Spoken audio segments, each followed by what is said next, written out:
Have you ever felt the click of a small iron chain carry enough weight to crush your heart amidst the blinding Ridgecrest blizzard? I stood there with luxury gifts and a soul full of warmth, only to realize I was a stranger in my castle. Inside, they warmed by my fire, ate my food, and mocked my existence. But they forgot one thing when a woman builds an empire. She also knows how to level it to the ground. My name is Gwendolyn Fairhaven, and for the last 6 hours, the only thing I have seen is a wall of blinding white and the hypnotic, rhythmic sweep of my windshield wipers. The drive from Manhattan to the high peaks of Ridgecrest is usually a scenic escape, but today the sky has decided to unleash a blizzard that feels like a personal challenge. My hands are cramped around the steering wheel of my SUV, my knuckles white and aching from the tension of navigating black ice and zero visibility. Despite the exhaustion settling into my bones, there is a flicker of warmth in my chest. I have spent months planning this. I have spent weeks coordinating every detail. This Christmas is supposed to be the moment I finally prove that all the late nights at Ethers Systems were worth it. I am not just coming home for the holidays. I am arriving at Silverpine Haven, the 20,000 square foot mountain retreat that I purchased with my own blood, sweat, and stock options. The heater in the car is blasting at 75 degrees, but the chill of the mountain air seems to seep through the glass. I glance at the rearview mirror, checking on the precious cargo in the back seat.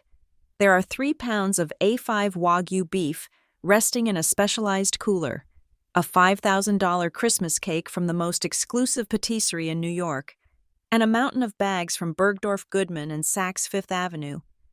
I spent over $30,000 on gifts alone this year. I wanted to see the look on my father's face when he unwrapped a Patek Philippe watch. I wanted to see Eleanor's eyes light up at a Hermes scarf. I wanted to be the one who provided the magic for so long. I was the one standing on the outside of their circle, the daughter who worked too hard and talked too little. Tonight, I am the host. Tonight, the house is mine.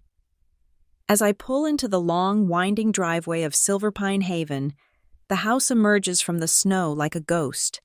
It is a masterpiece of glass, cedar, and stone, glowing with the warm amber lights I had programmed from my phone 2 days ago. I feel a surge of pride.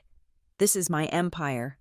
I park the car, the engine cutting out and leaving me in a sudden, heavy silence that is broken only by the whistling wind.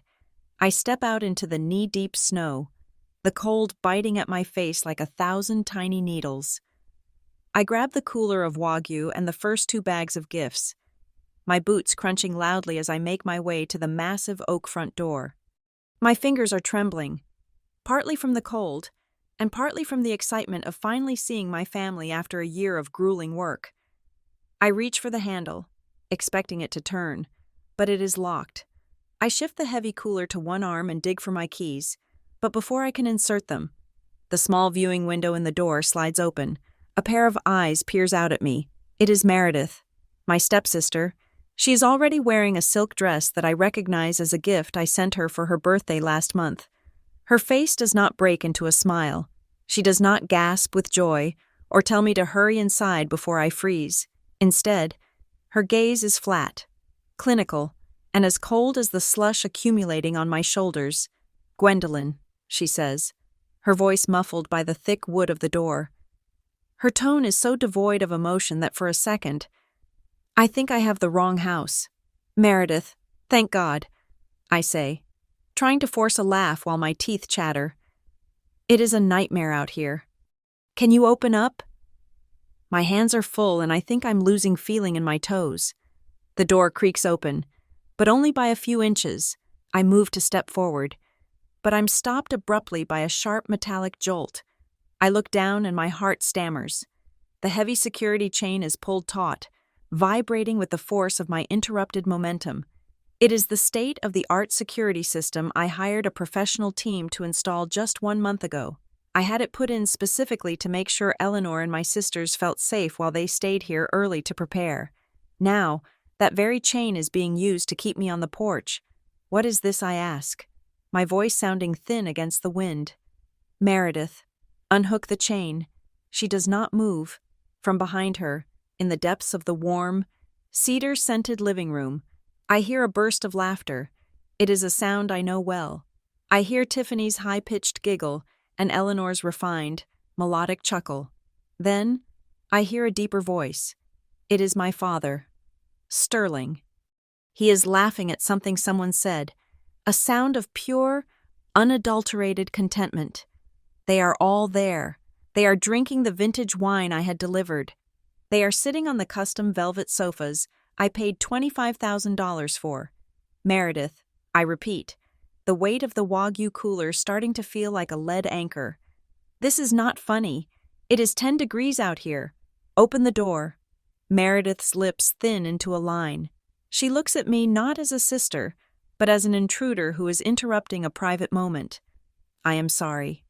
Gwendolyn, she says, and for the first time, a cruel little spark dances in her eyes. But we talked it over as a family. You are always so busy with work, and you make everything about your success and your money. This Christmas, we just want to spend it with our real family. The words hit me with the force of a physical blow. Real family. The air in my lungs seems to turn to ice. I look past her, trying to catch a glimpse of my father. I want him to come to the door. I want him to tell her to stop this nonsense. I want him to be the man he promised he would be. But Sterling does not appear. The laughter continues, oblivious and cruel. You cannot be serious, I whisper. I paid for this house. I paid for the food you are eating. I paid for the heater that is keeping you warm right now. Meredith shrugs. A slow, deliberate movement. We appreciate the effort. Really, you have done a great job setting everything up for us. But you do not really fit the vibe we wanted this year. You are an outsider. Gwendolyn, you always have been. You just pay the bills. She does not wait for a response. She reaches out and grabs the edge of the door. With a sharp, decisive motion, she slams it shut. I hear the heavy thud of the oak meeting the frame, followed by the unmistakable, high-pitched click of the deadbolt. Then, the sound of the chain being slid back into its cradle. A final, metallic exclamation point on my exile. I stand there, paralyzed. The snow is falling faster now, settling in my hair and on the tops of the expensive gift bags. The contrast is nauseating. Inside, there is the glow of the fireplace and the smell of roasting meat. Outside, there is only the howling wind and the crushing realization of my own stupidity. I look down at the cooler of Wagyu beef. I look at the bags from Manhattan. Meredith was right about one thing. I was a cash machine. I was a provider of luxury. A ghost who signed the checks so they could live out their fantasies. They did not love me. They loved my bank account. The silence of the porch is deafening. I feel a strange sensation in my chest. It is not the searing pain I expected. It is something much colder. It is a hardening, a crystallization of every disappointment and every slight I have endured over the last 30 years. My father's silence is the loudest sound of all. He is in there. He knows I am out here. And he has chosen the comfort of Eleanor's lies over the life of his eldest daughter. I walk slowly to the edge of the porch, my movements stiff. I see the large designer trash bin I had placed near the side entrance. I reach into the Bergdorf bag and pull out the small, elegantly wrapped box containing the Patek Philippe. I spent $42,000 on this watch. I spent hours researching the movement and the history because I thought it would mean something to my father. I look at the gold foil for a second, then I drop it into the bin. It hits the bottom with a hollow thud. I follow it with the Hermes scarf, the Italian leather boots for Tiffany, and the $1,000 cashmere sweaters, one by one. I discard the physical manifestations of my desperate need for their approval. I pick up the cooler of Wagyu. I walk to the edge of the woods, where the driveway begins its steep descent, and I dump the meat into the snow for the wolves. If my family wants a real Christmas, they can find their own dinner. As I walk back to my SUV, a terrifyingly deep calm settles over me. The trembling has stopped. The cold no longer feels like an enemy. It feels like an ally. It is honest. It does not pretend to be warm while it freezes you to death. I climb into the driver's seat, and look at the house one last time. The lights are still glowing. The smoke is still curling from the chimney. They think they have won. They think they have successfully stolen a sanctuary for themselves and discarded the builder. They have forgotten who I am. They have forgotten that Gwendolyn Fairhaven does not just build things. I am a strategist. I am a survivor of the cutthroat world of New York tech, where we chew up and spit out people far more dangerous than Eleanor. I know every wire in that house. I know every legal loophole in the deed. I know exactly how much they rely on the credit cards that are linked to my primary account. I reach for my phone. My thumb hovers over the screen. I see the emergency contact for the Ridgecrest Police Department, a number I kept because I was worried about the safety of my family in this remote area. I take a breath, my lungs feeling clear and sharp. I am not a victim. I am the landlord, and it is time to start the eviction process. I put the car in gear and begin to back down the driveway, the red glow of my taillights reflecting off the snow like spilled wine. By the time I reach the main road, my mind is already 3 steps ahead. They wanted a Christmas without me. I am going to give them exactly what they asked for, and by the time I am finished, they will realize that the only thing more dangerous than my absence is my attention.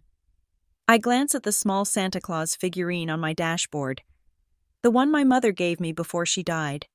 I touch its head gently. Merry Christmas to me. I whisper to the empty car. The game has officially changed. The engine of my SUV hums a low, steady vibration that feels like the only thing keeping me anchored to the earth. I have pulled over at a small scenic turnout about half a mile down the mountain from Silver Pine Haven. The blizzard is still screaming outside, throwing sheets of white against my windshield. But inside the cabin, the silence is heavy with the ghosts of the last 15 years. I lean my head back against the headrest and close my eyes, but I do not see the darkness. I see the fluorescent lights of the office at Ethera Systems, the tech firm where I spent nearly a decade of my life. I remember the nights when the cleaning crew would come and go twice before I even stood up from my desk. I was the girl who stayed until 3 a.m, fueled by lukewarm espresso and a desperate, driving need to build something that could never be taken away from me. I climbed that corporate ladder with bloody fingernails, surviving 3 rounds of layoffs and a cutthroat culture that chewed up anyone who showed a hint of weakness. I did it all for that house. I did it so I could finally invite my father to a place that was mine, a place where he wouldn't have to worry about the mortgage or Eleanor's latest spending spree. I thought if I provided the sanctuary, I would finally be seen as more than just a source of revenue. The memory shifts, turning sharper and more painful. I am 18 years old again, standing in the kitchen of our old house in Connecticut. I had just received a thick envelope in the mail, a full-ride scholarship to my dream university. I was vibrating with a joy so pure I thought I might float away. I didn't need a dime from my father. I had earned my way out. I remember running to his study to tell him, thinking he would be proud. Sterling looked up from his ledger, his eyes weary and bloodshot. He didn't hug me. He didn't say he was proud. Instead, he let out a long, shuddering breath of relief. "That is wonderful news. Gwendolyn," he had said, "because your college fund, I had to use it last week. Eleanor got into some trouble with a private creditor over some debts from the casino trip. It was nearly $30,000. This scholarship is a godsend. It means we don't have to worry about you." I remember the way the air had left the room. That money had been started by my biological mother before she died. It was my safety net, my only link to a woman who had actually loved me without conditions. My father hadn't asked. He hadn't hesitated. He had simply handed my future over to a woman who spent her afternoons drinking mimosas and betting on horses she couldn't afford. That was the first time I heard the phrase that would become the anthem of my life. "You are strong. Gwen, you can handle this. Eleanor and the girls, they are fragile. They need me." For the next 4 years, while Meredith and Tiffany were posting photos from their summer tours of Italy and France, I was working 3 jobs. I was a teaching assistant in the mornings, a data entry clerk in the afternoons, and a waitress at a greasy diner until 2 a.m. I lived on ramen and skipped meals so I could send $500 a month back home, because my father claimed the family business was struggling. I later found out that struggling meant he couldn't afford the five-star resort Eleanor wanted for their anniversary. I was literally scrubbing floors in Palo Alto so they could sip champagne in the Hamptons. Every time I tried to set a boundary, my father would use my own resilience against me. He would tell me that I had my mother's grit, as if that were a justification for his neglect. He turned my capability into a cage, because I could survive on 4 hours of sleep. I was expected to. Because I could manage my own finances. I was expected to manage theirs too. I realized, sitting here in the freezing dark, that my strength was never a compliment. It was a tool they used to justify their parasitic lifestyle. They didn't admire my independence. They relied on it to keep themselves afloat, while they sank me deeper into the role of the family martyr. I reach out and touch the dashboard, my fingers finding the small porcelain angel figurine. It is chipped at the base, and the gold paint on the wings has faded to a dull gray. It is the only thing I have left of my mother. I remember the day Eleanor moved in. Less than a year after my mother's funeral, she began refreshing the house, which was really just a systematic purge of every memory of the woman who came before her. My mother's hand-woven rugs were replaced by cheap, tacky leopard print. Her collection of vintage books was boxed up and sent to a thrift store. I caught Eleanor throwing this very angel into a cardboard box headed for the dump. "This is junk, Gwendolyn," she had snapped when I snatched it back. "We are moving toward a more modern aesthetic. We don't need these dusty old relics cluttering up the mantel." I had hidden the angel under my mattress for 3 years, terrified she would find it. My father had watched it happen, watched as the woman he married erased the woman he had loved, and he said nothing. He valued the peace of a quiet house over the soul of his daughter. Our relationship became a series of transactions. He only called me when a property tax bill was due, or when Tiffany needed a new car. He would start the conversation with a few hollow questions about my life, but within 5 minutes, he would always get to the real reason for the call. I was an invoice to him, nothing more. A single tear, hot and heavy, escapes my eye and tracks down my cheek. I don't wipe it away. I let it fall, a final tribute to the girl who kept hoping for a love that was never going to come. I look at the angel in the dim light of the cabin. I am 34 years old. I have a net worth in the mid-7 figures. I own properties in 3 states. I have built a life that is a fortress of my own making. And yet, I had let them turn my greatest achievement, Silver Pine Haven, into a place where they could lock me out in the snow. The grief in my chest suddenly shifts. It doesn't dissipate. It transforms. The heat of the sadness cools until it is something hard, sharp, and brilliantly clear. It is the same feeling I get when I am deconstructing a failing piece of software to find the bug that is crashing the entire system. My family is the bug. They are the corrupted code that has been draining my resources and crashing my happiness for decades. I pick up my phone. My thumb is steady now. I open my banking app and look at the shared account I keep for my father's emergency expenses. There is $12,000 in there. I hit the transfer button and move every cent into my private savings. Then, I log into the management portal for the credit cards I issued to Meredith and Tiffany. I don't just lower the limits, I report them as stolen and deactivate them entirely. Next, I pull up the digital deed for Silver Pine Haven. I stare at my name. Gwendolyn Fairhaven, listed as the sole owner. There is no mention of Sterling. There is no mention of Eleanor. Legally, they are guests who have overstayed their welcome. Actually, they are worse than that. They are intruders who have used a security system I paid for to commit a crime against me. I think about the Patek Philippe watch sitting in the trash bin. I think about the Wagyu beef I threw to the wolves. Those were the last offerings I will ever make at the altar of their approval. They wanted a Christmas with their real family, fine. I will give them exactly what they asked for. They can have each other. They can have the cold, the empty cupboards, and the looming threat of the law. They have spent years taking from me. But they forgot the most basic rule of the world I live in: the one who holds the keys holds the power. I look at the clock on the dashboard. It is 11:45 at night. In 15 minutes, it will be Christmas Day. Most people would be dreaming of sugar plums and opening stockings. I am dreaming of a clean slate. I am dreaming of the look on Eleanor's face when the police tell her she has 5 minutes to pack her bags. I wipe the last trace of moisture from my face with the back of my hand. My reflection in the rearview mirror looks different. The exhaustion is gone. Replaced by a predatory sharpness, I am no longer the daughter who yields for the sake of a fake peace. I am Gwendolyn Fairhaven, and I am about to take back my castle. I tap the screen of my phone and dial the non-emergency line for the local sheriff's office first, just to establish the paper trail. I want everything documented. I want every officer who arrives to know that I am the one who pays the taxes in this county, and I am the one who is being victimized on my own land. There will be no more tears.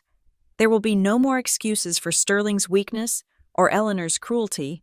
They stole my home tonight, but they are about to find out that a house is just wood and stone.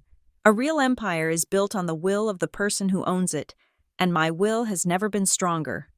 I put the phone to my ear and wait for the dispatcher to pick up. The blizzard is still howling outside, but for the first time in my life, I'm not afraid of the storm. I am the storm. The decision is final. There is no path back to forgiveness. There is only the road forward, and it begins with a very loud knock on that locked front door. I'm Gwendolyn Fairhaven, I say to the empty car, my voice a low, dangerous silk, and I'm done being your miracle. I'm your reckoning. I pick up my phone and the screen glows with a harsh, clinical light that reflects in my eyes. I do not hesitate. My thumb slides across the glass with a precision that feels almost robotic. I dial 911. The ringing is short, only twice, before a voice crackles through the speaker, a woman. Her tone weary but professional. The sound of someone who has heard 100 crises on a holiday night. 911. What is your emergency, she asks. I take a breath. But it is not a shaky one. It is deep and cold.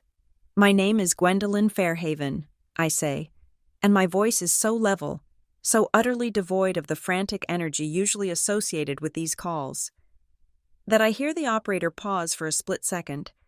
I am the sole owner of a property located at 400 Silverpine Ridge. I have just arrived to find that a group of unauthorized individuals has broken into my home. They have changed the security settings and are currently occupying the premises without my permission. I am standing outside in a blizzard, and they have locked me out of my own residence. Is this a domestic dispute?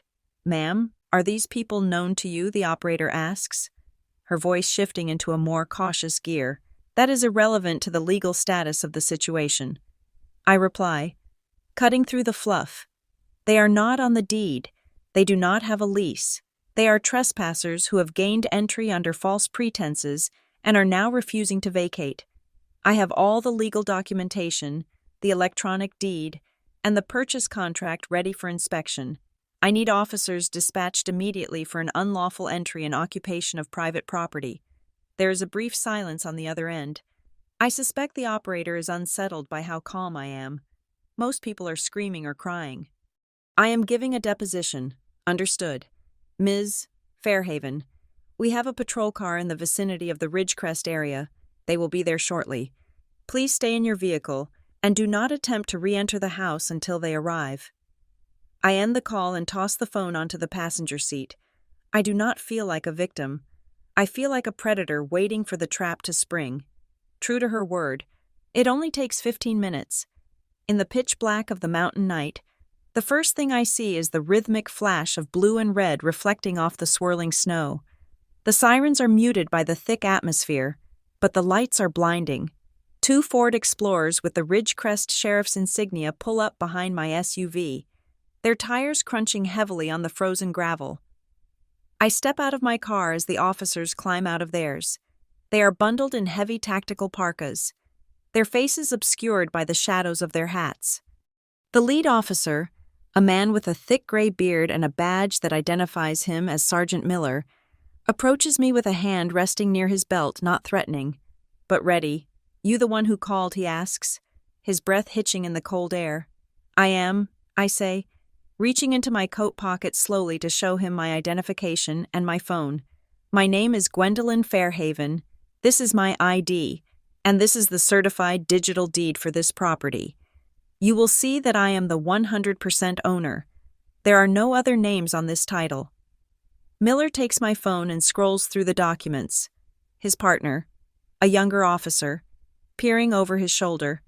The electronic seal of the county clerk is unmistakable. Miller hands the phone back and nods. Looks like you have your paperwork in order. Ms. Fairhaven, you said there are people inside right now. Yes, I say, gesturing toward the glowing windows of Silver Pine Haven. My father, his wife, and their children. I invited them for a holiday visit, but they have locked the chain and stated explicitly that I am no longer welcome in my own home. They have taken possession of the property. Miller's jaw sets. Well, that is not how the law works in this county. If you are the owner and you want them out, they go out. Stay behind us. We walk toward the house. The contrast is sickening. From the outside, the villa looks like a postcard of warmth and luxury. I can see the shadows of figures moving past the floor-to-ceiling windows, holding wine glasses, laughing. They have no idea the world is about to cave in on them. Miller does not knock politely. He uses the heavy metal butt of his flashlight to hammer against the oak door. The sound is like a cannon fire in the quiet night. Police open the door, he bellows. The laughter inside stops instantly. It is a sudden, jarring silence that makes the hair on my arms stand up. I can see the movement behind the glass, frantic, confused shadows. A few seconds pass, then the viewing window slides open. I see Meredith's eyes again, but this time they are wide with a sudden, flickering fear. The door opens just a few inches, held back by that same security chain I paid for. Sebastian, Meredith's fiancé, sticks his face into the gap. He is a tall, arrogant man who works in private equity and thinks the world is his personal playground. He is wearing a silk robe that probably costs more than a month's rent for most people. Officers. Is there a problem, he asks, his voice dripping with an unearned, condescending Ivy League charm. We are just having a private family dinner. The owner of this property has reported an unlawful occupation, Sergeant Miller says, his voice like grinding stones. You are to unhook this chain and open the door completely. Right now. Sebastian's face goes from smug to ashen in a heartbeat. He looks past the officers and sees me standing in the shadows of the porch, my arms crossed, my expression a mask of stone. Gwendolyn. What the hell is this? What are you doing? Miller does not answer him. Open the door. Son, I will not ask a third time. Sebastian fumbles with the chain, his fingers shaking so badly he drops it twice. Finally, the door swings open. The warmth of the house spills out, smelling of pine needles, expensive cologne, and the roast I will never eat. Eleanor comes scurrying into the foyer, her face twisted into a mask of maternal concern that I know is pure theater. Oh, officers, thank goodness you are here, she cries, her hands fluttering at her chest. This is all a terrible, terrible misunderstanding. My daughter Gwendolyn is just, well, she has been under a lot of stress at work. She has been acting very erratically. We were just trying to give her some space to calm down. It is a family matter, truly.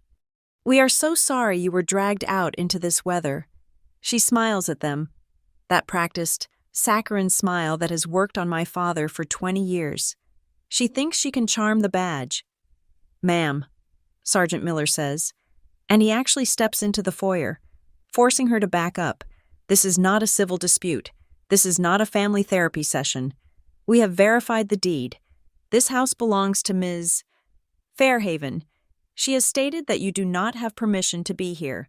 That means you are trespassing. Eleanor's smile falters, then collapses. Trespassing. This is my husband's daughter's house. We are family. Ms. Fairhaven. Miller turns to me, inviting me into the light of the foyer. I step over the threshold, the heat of the house hitting my face like a slap. I look at Eleanor, then at Meredith, who is shrinking into the corner, and finally at Tiffany, who is standing on the stairs looking horrified. My father is nowhere to be seen, likely hiding in the den, unable to face the mess he allowed to happen. You told me 3 hours ago that I was an outsider. I say to Eleanor, my voice echoing in the vaulted ceiling, you told me this was for your real family. Since I am an outsider, you are now being treated like one. You have no legal right to stay here. You have no lease, no equity, and no invitation. Gwendolyn, please. Eleanor hisses, her voice dropping the act and turning sharp and venomous. Think about the scandal.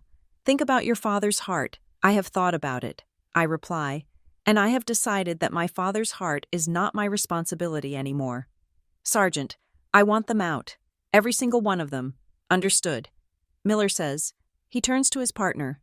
Vance, start the sweep. Everyone is to gather their coats and leave. 10 minutes. If you are still here in 11, you are going to the station in zip ties. Sebastian tries to step forward, his chest puffed out. This is ridiculous. You cannot just throw us out into a storm. It is a violation of our rights. I'm going to call my lawyer. You do that, Miller says. But as he speaks, his nose wrinkles. He sniffs the air, then looks directly at Sebastian. Son, what is that smell? Sebastian freezes. A flicker of genuine, primal panic crosses his eyes. Nothing. It is just incense. We were burning incense. Miller doesn't buy it for a second. He reaches out and grabs Sebastian's arm, spinning him around. Sebastian tries to shove something into the pocket of his silk robe, but he is too slow. The younger officer, Vance, is already there, his hand clamping down on Sebastian's wrist. Officer Vance pulls Sebastian's hand out of the pocket. Clutched in his fingers is a large, vacuum-sealed plastic bag filled with a dense, pungent green herb. It is high-grade, potent cannabis, the kind that carries a heavy weight in this specific mountain jurisdiction, where the local laws against high-volume possession are notoriously strict and unforgiving. Well, Miller says, his voice low and dangerous. Looks like we have more than just a trespassing charge tonight. This is a felony amount in this county. Kid, Meredith screams. Eleanor looks like she's about to faint. The arrogance that filled the room only moments ago has evaporated, replaced by the cold, hard reality of the law. I stand there, watching the chaos unfold, and I feel a grim sense of satisfaction. They didn't just break into my house. They brought their filth into it. And now, the very walls they tried to steal from me are going to be the witness to their downfall. The fire is still crackling in the hearth behind them, but the warmth is gone. There is only the biting wind coming through the open door and the metallic jingle of handcuffs being pulled from a belt. The night is just beginning, I think, and I am going to enjoy every second of it. The air inside the foyer of Silverpine Haven has turned into something thick and suffocating, a volatile cocktail of expensive perfume, the acrid scent of Sebastian's contraband, and the icy draft blowing in from the open door. Sergeant Miller stands in the center of the room like a granite statue, his presence absolute and unyielding. He checks his heavy-duty digital watch and then looks directly at Eleanor, who is still trembling with a mixture of rage and performative shock. 10 minutes, Miller says, his voice flat and devoid of any holiday cheer. You have 10 minutes to gather your coats, your purses, and your own personal luggage. Anything that was in this house before you arrived stays in this house. If you are not out of that door by the time my watch hits the mark, you will be leaving in the back of a squad car under arrest for criminal trespass. The reality of the situation finally begins to sink in, but not in the way a normal family would experience it. There is no remorse, only the frantic, selfish scramble of people who realize their free ride has just hit a brick wall. Tiffany, who is 22 and has never had a problem that couldn't be solved by my credit card, let out a wail that sounded like a wounded animal. But the dinner, Gwendolyn, you cannot do this. I haven't even tasted the roasted pheasant yet. It took 3 hours to get it delivered from the Gilded Fork. It was $200 a plate. You are going to let it all go to waste.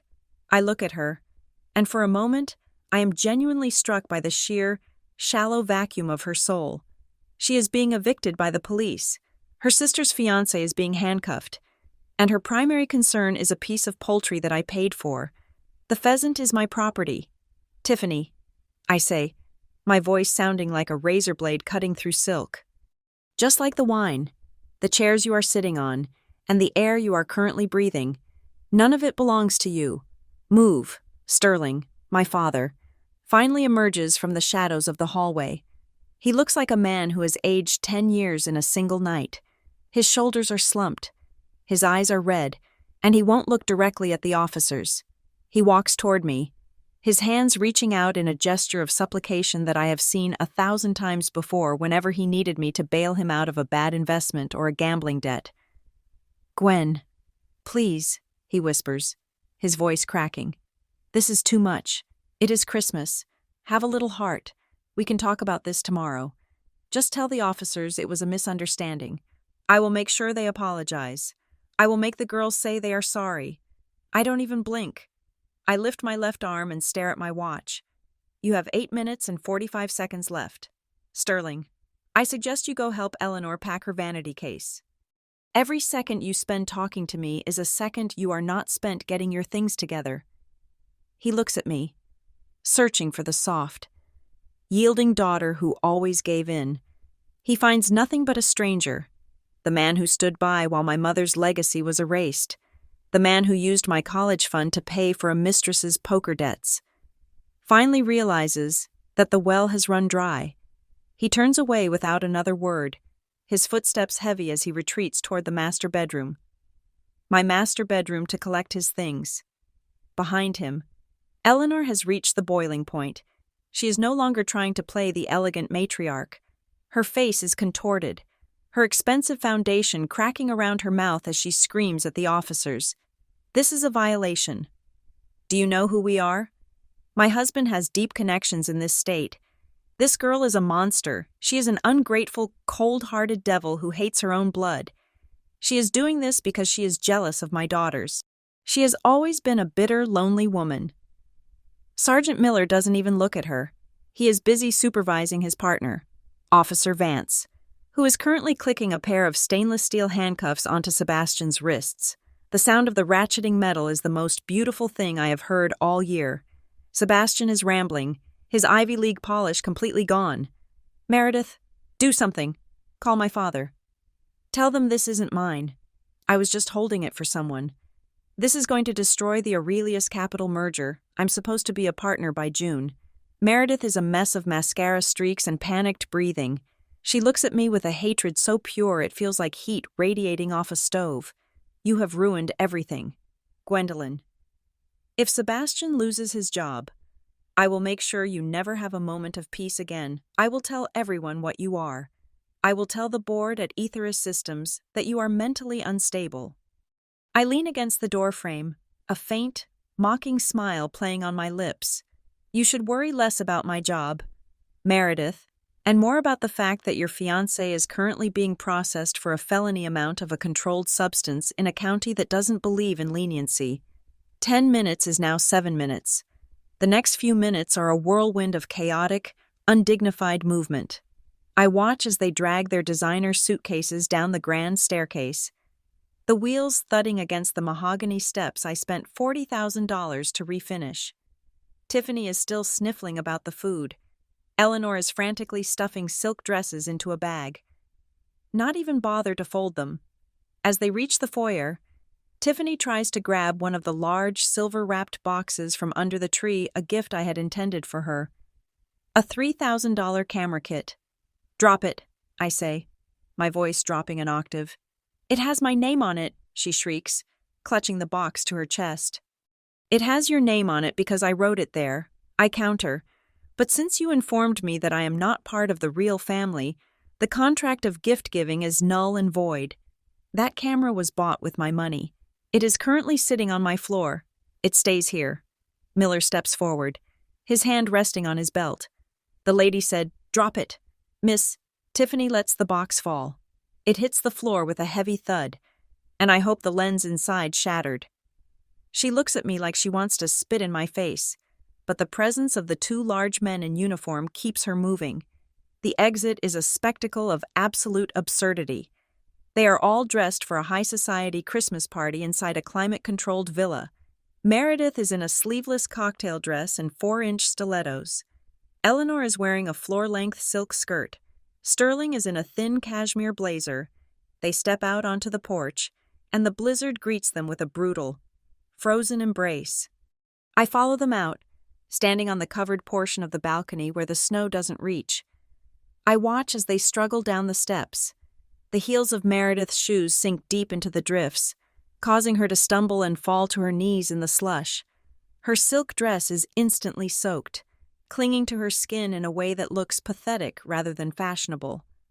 Eleanor is trying to hold her skirt up, her teeth chattering so loudly I can hear them from 10 feet away. Sebastian is led out first, his hands cuffed behind his back, his head bowed against the wind. Officer Vance puts him in the back of the second patrol car. The look on Sebastian's face as the door slams shut is one of total, life-altering realization. His golden future just evaporated in a cloud of snow and shame. The rest of them reach their SUV, a massive Cadillac Escalade that I helped Sterling lease last year. They pile into the vehicle, their movements frantic and desperate. I see Sterling in the driver's seat, his hands shaking as he fumbles with the keys. He manages to start the engine, the exhaust pipe coughing out a thick cloud of gray smoke into the white night. He puts the car in reverse, wanting to get away from me and the police as fast as humanly possible. He guns the engine, the tires spinning wildly on the ice, but in his haste and his panic, he doesn't realize how much the snow has drifted behind the rear wheels. The heavy SUV slides sideways, the back end dipping sharply into the deep drainage ditch that runs along the edge of my driveway. The sound of the undercarriage hitting the frozen ground is a sickening metallic crunch. The wheels spin faster and faster, throwing up a spray of ice and mud, but the car doesn't move. They are stuck, completely and utterly high-centered in a ditch on the side of a mountain in the middle of a blizzard. I watch from the balcony as the doors fly open again. Sterling gets out, standing thigh-deep in the snow, looking at the buried tire with a look of pure, broken defeat. He looks up at the house, looking for me. He is hoping for a tow truck. He is hoping I will call a neighbor with a tractor. He is hoping for one last save. I don't move. I don't call anyone. I simply raise my hand and check my watch one more time. They have no choice. The police are not there to be a roadside assistance service. They are there to ensure the eviction is completed. Miller tells them they have to clear the property on foot if the vehicle is inoperable. The last image I have of my so-called family is a line of 4 people, huddled together, trekking down the long, winding quarter-mile of my driveway. They are carrying their bags, their expensive clothes ruined by the salt and the slush. Their figures becoming smaller and smaller as they head toward the main road and the gas station 2 miles away. They look like refugees from a world they thought they owned. I step back inside and close the massive oak door. The silence that follows is exquisite. It is the first time since I bought this house that the air feels clean. I walk over to the foyer and look at the security chain hanging from the frame. It is a thick, heavy thing of brushed steel. This was the instrument of my exclusion. This was the barrier they used to tell me I didn't belong. I reach up and unscrew the mounting bracket from the wall, the screwdriver turning easily in my hand. I walk into the living room, where the fire is still roaring in the hearth. The smell of the cedar wood is intoxicating. I stand before the flames, looking at the chain in my palm. It represents 30 years of Nyungyin, 30 years of being the bridge that everyone walked over. I toss the chain into the heart of the fire. The metal won't melt, but the soot and the heat will blacken it until it is unrecognizable. It is a funeral for the woman I used to be. I walk over to the dining table, where the 5-star pheasant is still sitting under a silver cloche, steam rising as I lift the lid. I pick up a fork, take a single, perfectly seasoned bite, and realize that Meredith was wrong. I don't just pay the bills, I own the world they live in, and I have never felt more at home. I walk to the window and look out at the dark forest. The red taillights of the patrol car are gone. My family is gone. The only thing left is the snow, falling softly, burying the tracks they made so that by morning it will be as if they were never here at all. I reach for my phone and make one more call. This one isn't to the police. It is to a number I haven't dialed in 10 years. It is time to bring in the real reinforcements. Merry Christmas. Gwendolyn. I whisper to the reflection in the glass. You finally got exactly what you wanted. Peace. The heavy silence that followed the departure of the police was a physical weight, pressing against the walls of Silver Pine Haven. I stood in the center of the living room, the smell of wood smoke and expensive wine still lingering in the air, but the life had been sucked out of the space. The festive decorations, the gold tinsel, and the twinkling lights now looked like the remnants of a crime scene. I began to move, my movements mechanical and precise. I couldn't sleep in a house that still carried the stench of their presence. I needed to purge the space, to scrub away the invisible layers of their entitlement. I started with the dining area, clearing away the half-eaten plates and the stained crystal glasses. As I moved to the sunken living room to gather the discarded wrapping paper and the empty champagne bottles, I noticed a faint glow emanating from beneath the oversized velvet sectional. I knelt on the hardwood floor, reaching into the shadows, expecting to find a stray ornament or a glass. Instead, my fingers brushed against something cold and smooth. I pulled it out. It was an iPad Pro, encased in a rose gold leather cover that I recognized instantly. It belonged to Eleanor, in her frantic, undignified scramble to leave before the handcuffs came out for her too. She had evidently let it slide between the cushions. My heart gave a singular, heavy thud against my ribs. I sat back on my heels, the device resting in my lap. I didn't have to guess the passcode. Eleanor, in her infinite arrogance and lack of technical savvy, rarely bothered with security. I swiped up, and the screen blinked to life, opening directly to a screen that would change the trajectory of my life forever. It was an iMessage group chat. The name at the top of the screen made my stomach turn the real Fairhavens. I felt a bitter laugh bubble up in my throat. They didn't even try to hide it amongst themselves. I was the ghost in the machine, the ghost who paid for the machine. I scrolled back, my eyes scanning the text with the clinical focus of a software auditor. The conversation went back over 3 months, beginning in late September. The first thread of the web was spun by Eleanor.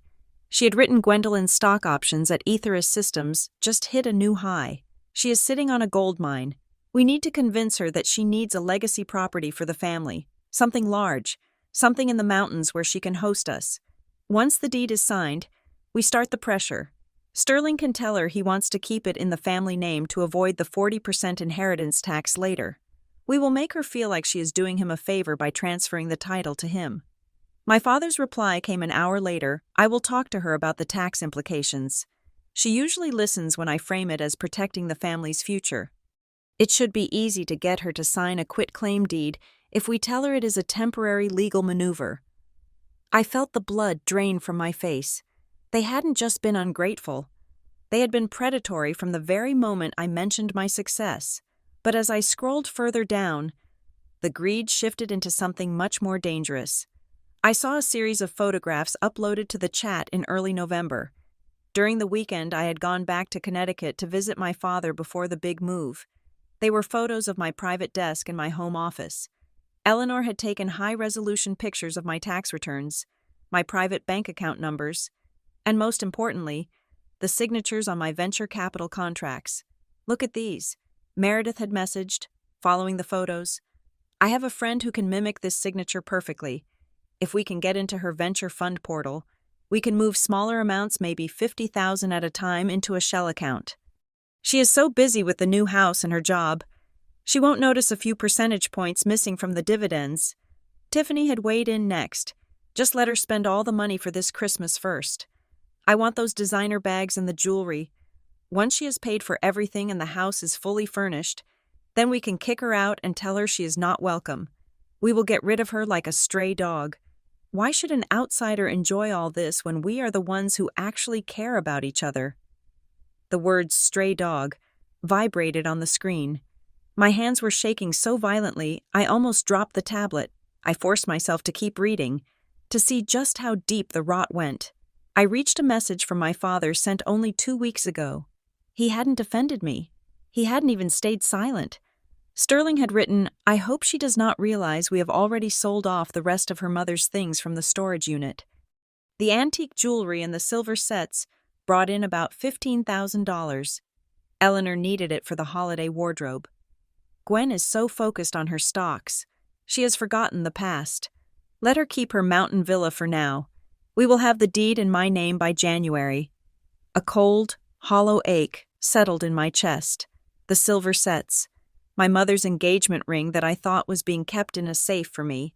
Sold for a few dresses, but then I hit the bottom of the chat, and the ache turned into a searing, white-hot rage.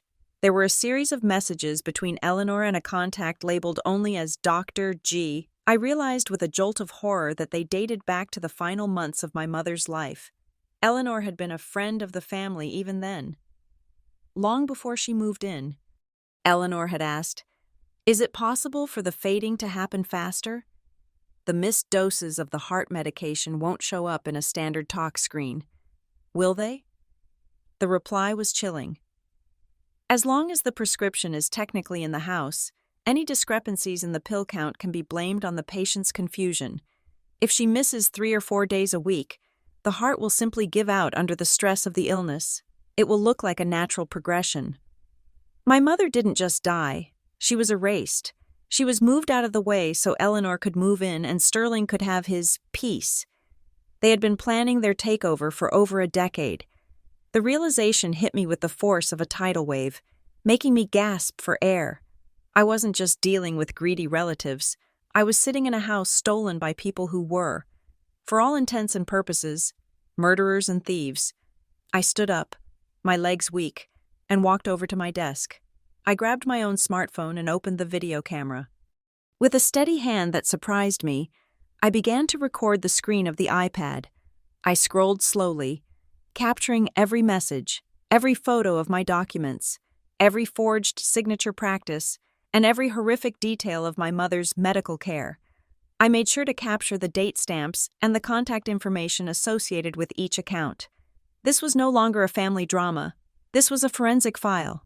As I recorded, I felt a strange transformation happening within me.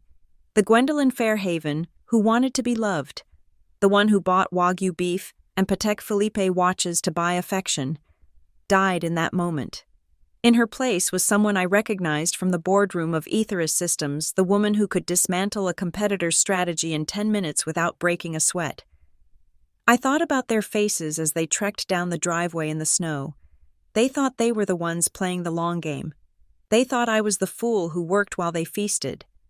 They didn't realize that in the world of high-stakes tech and venture capital, you never show your full hand until the other side is completely exposed. The numbers began to swirl in my head. 15,000 for the stolen jewelry. 50,000 they tried to siphon from the fund. The $300,000 down payment on this house that they tried to trick me into transferring.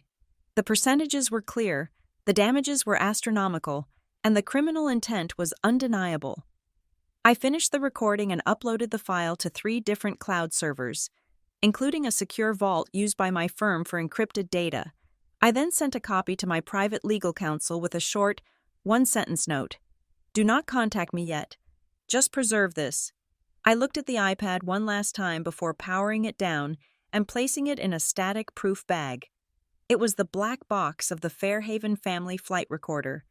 It contained the proof of every lie, every theft, and every betrayal. I walked back to the fireplace and looked at the glowing embers. The security chain was still in there, a blackened piece of twisted metal.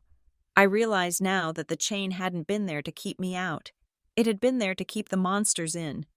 And I had just let them out into a world where I had all the resources, and they had nothing but a ruined Escalade and a felony drug charge for Sebastian. Meredith's message about the stray dog flashed in my mind again. They thought I was the one who would be left wandering in the cold. They forgot that a stray dog is a survivor, but a pampered lapdog dies the moment the heating gets turned off. I checked my bank accounts one last time. I watched as the declined notifications began to roll in on my phone. Meredith trying to buy a hotel room. Tiffany trying to pay for a taxi. Eleanor probably trying to find a liquor store that was still open. I felt a grim, silent joy with every notification. The night was nearly over, and the first light of Christmas Day was beginning to gray the edges of the horizon. I wasn't tired anymore. I was electrified. I had spent years trying to figure out where I fit into the Fairhaven family tree. Now I knew. I wasn't a branch. And I wasn't the fruit. I was the axe. I sat down in the large leather chair facing the window, watching the snow fall on the empty driveway. I had the evidence. I had the power. And most importantly, I had the truth. My father had spent 20 years choosing Eleanor over his own daughter. And in doing so, he had invited a predator into his home. Now, he was going to find out what happens when that predator meets someone who actually knows how to hunt. The real Christmas had finally arrived. It wasn't about gifts or roast pheasant or fake smiles. It was about the revelation of the heart, and their hearts were as black as the soot in my fireplace. I reached for my phone and dialed the number of Julian, my lawyer in DRC. I knew he would be awake. He was like me, he didn't sleep when there was work to be done. "Julian," I said when he picked up, my voice sounding like cold iron, "I need you to initiate a full-scale audit and a criminal referral. I have the data. I have everything. Merry Christmas." "Gwen," he said, his voice sharp and alert. "Who are we taking down?" "Everyone," I replied. "I want them to lose everything. I want the house, the names, the reputations, and the freedom they think they still have. I want them to realize that the real family they wanted is about to become a group of co-defendants." I hung up and looked out at the white expanse of Ridgecrest. The storm was over, but the wreckage was just beginning to be uncovered, and I was going to make sure that not a single piece of it was left standing. The silence of Silverpine Haven was no longer a weight. It was a blank canvas, but I was too exhausted to paint on it alone. I sat by the window, watching the moonlight dance on the fresh snow that had already filled the deep ruts where my father's Cadillac had been ignominiously buried. My fingers were cold, but my mind was a furnace of cold, hard logic. I looked at my phone and realized that for 34 years, I had been calling the wrong people in my moments of need. I had been reaching out to a void, hoping for a reflection. Tonight, that stopped. I scrolled past the names of my blood relatives and tapped on a contact I had trusted with everything from my first patent to my most sensitive non-disclosure agreements. Julian Thorne. He was the most brilliant litigator in Washington, D.C., a man who had been my study partner in college when we were both living on caffeine and student loans. He was the only person who knew exactly how many nights I had spent crying in the library because I couldn't afford a flight home for Thanksgiving. While my father was busy buying Eleanor a new convertible, Gwen, his voice came through the line, sharp and instantly alert despite it being well past midnight. "I saw your name and figured you were either celebrating a massive exit or someone was dead. Given the tone of the silence on your end, I am guessing it is the latter. I need you, Julian," I said, and my voice didn't crack. "I have a mountain villa in Ridgecrest, a house full of stolen memories, and an iPad full of evidence that would make a RICO investigator blush. I have been locked out of my own home by the people I spent $300,000 to entertain." "Say no more," he replied. "I am already looking at the weather radar. The roads are a mess, but I have a favor to owe a pilot in Teterboro. Give me 3 hours. I am calling Serafina and Marcus. You shouldn't be alone in that house right now. 3 hours. It was a promise that carried more weight than any blood oath my father had ever made. I spent that time walking through the rooms, no longer a host, but a general inspecting the damage. I looked at the 5-star pheasant I had tasted earlier and realized I didn't want it. It was tainted by the expectations I had held when I ordered it. I wanted something real. Exactly 3 hours later, a rhythmic thumping began to vibrate the glass of the floor-to-ceiling windows. A dark shadow descended from the clouds, a private Airbus helicopter with powerful searchlights that turned the snowy lawn into a stage. It landed with a grace that mocked the clumsy exit of my family's SUV. Before the rotors had even stopped spinning, the cabin door opened and 3 figures leaped out. hauling bags and cases through the knee-deep snow. I opened the front door, and this time, there was no chain to stop the world from coming in.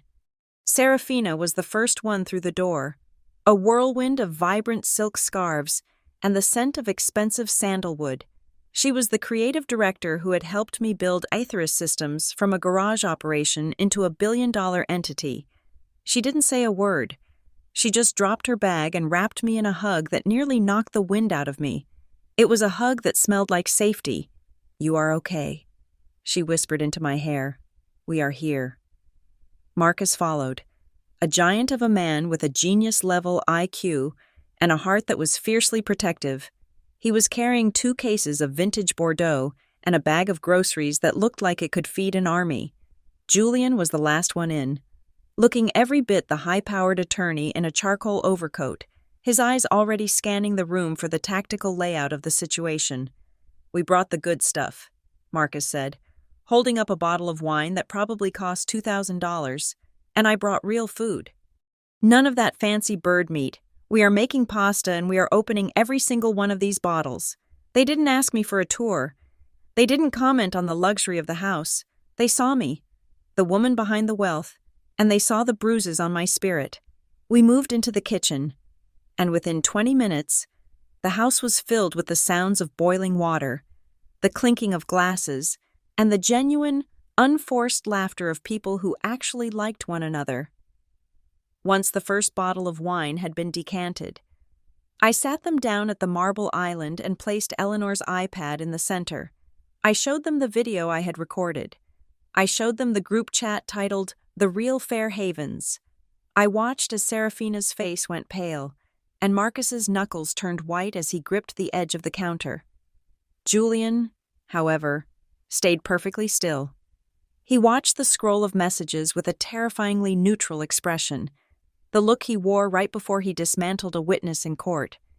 When the video reached the messages about my mother's medication, he closed his eyes for a long moment. "This is not just a family squabble." "Gwen," Julian said, his voice a low, dangerous rumble, "this is a criminal conspiracy to commit fraud, theft, and potentially something much darker regarding your mother's estate. You were a target, not a daughter. They didn't see a person. They saw an unfunded retirement plan." He looked me directly in the eyes, his gaze steady and unwavering. "This is not just about revenge, Gwen. This is about justice. We are going to make them pay for every single cent they took. We are going to claw back the jewelry, the silver, and every dividend they siphoned from your funds. By the time I'm done with them, they will wish they had stayed in the snow." I felt a surge of something powerful ignite in my chest. It wasn't the hot, messy rage of earlier. It was the cold, surgical precision of a shared mission. "But first," Serafina said, standing up and grabbing a trash bag, "we are going to get rid of the ghosts." We spent the next 2 hours in a frenzy of symbolic purification. Serafina took down the leopard print throws and the tacky gold pillows that Eleanor had used to modernize my living room. We hauled them out to the garage to be donated or burned. Marcus helped me move the heavy furniture back to where I had originally envisioned it, restoring the clean, architectural lines of the house. Julian assisted me in gathering every single item my father and Eleanor had left behind in their panic stray shoes, half-empty perfume bottles, and cheap magazines. We packed them into cardboard boxes and labeled them for the police to hold as evidence. We erased them. We scrubbed the counters, changed the linens, and replaced the artificial pine scent with the smell of garlic, basil, and real wood smoke by 4 a.m. The house no longer felt like a place where I had been rejected. It felt like a headquarters. The meal Marcus prepared was simple but perfect, a rich, slow-simmered bolognese that warmed me from the inside out. We sat around the table, the 4 of us, and for the first time in my life, I understood what Christmas was supposed to be.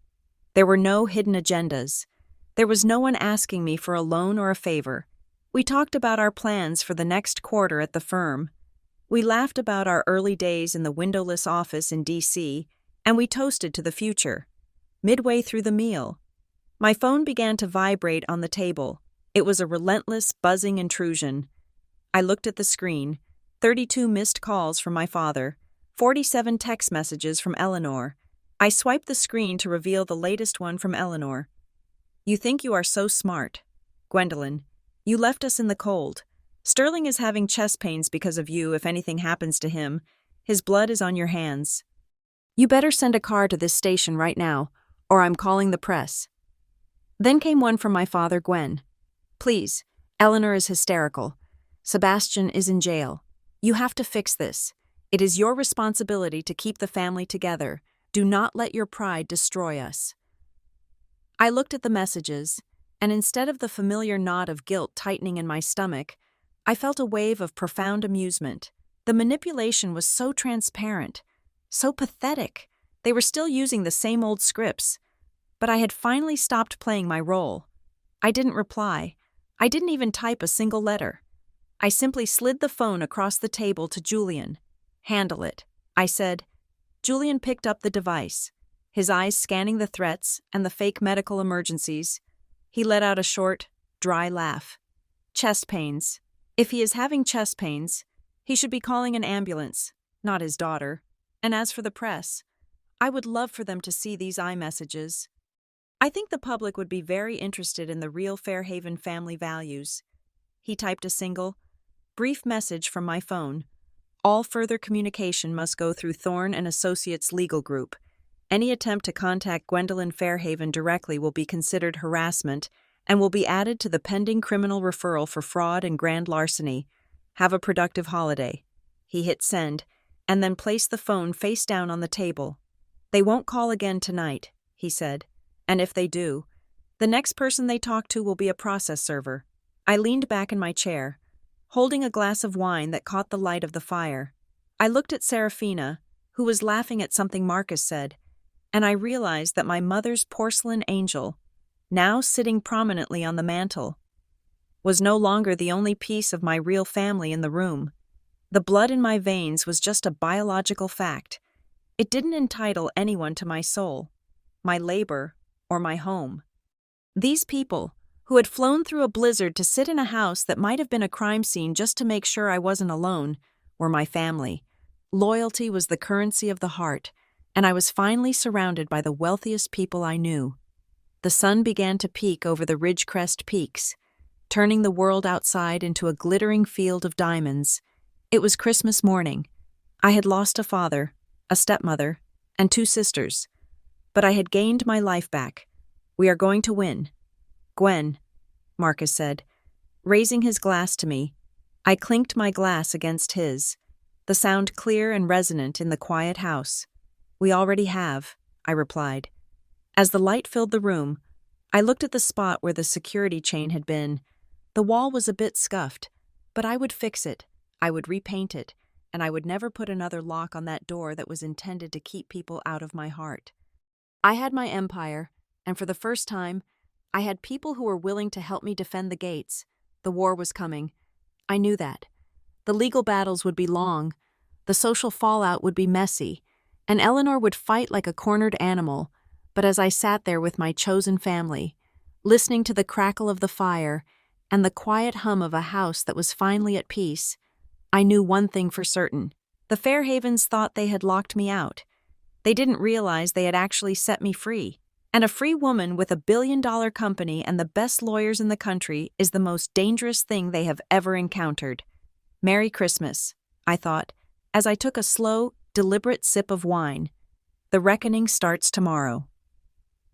By the time the sun had fully cleared the horizon on December 26th, the living room of Silverpine Haven had been transformed from a holiday retreat into a war room. The festive pine scent was gone, replaced by the ozone smell of high-end laptops and the steady, rhythmic clicking of Julian's mechanical keyboard. Julian sat at the mahogany dining table, surrounded by 3 monitors he had brought in a specialized travel case. His face was a mask of cold, professional detachment, the same look he wore when he was preparing to dismantle a Fortune 500 CEO in a deposition. Gwen, we are not just looking at a simple trespass here, Julian said, his eyes never leaving the screen. He adjusted his glasses and highlighted a block of text in the draft he was composing. I am drafting a multi-pronged civil suit and a comprehensive criminal referral.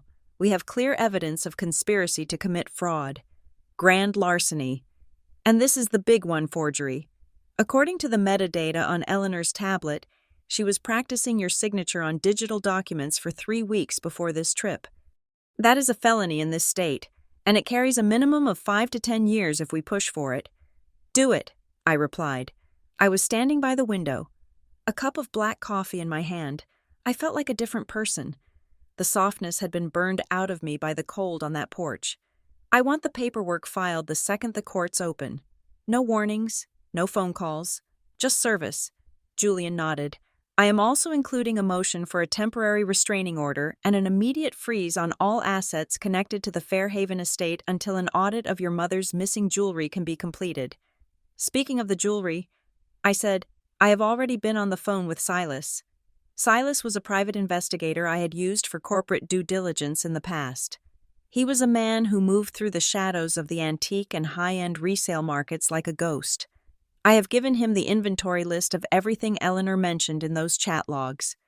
My mother's engagement ring, the Victorian silver sets, the 1950s gold charm bracelet. I want them found. I told him I do not care about the cost. I want a list of every pawn shop and private buyer they used. By tonight, I will have the names of the people who are currently holding my mother's soul in their display cases. I turned back to the room, where Marcus was busy on a secure line.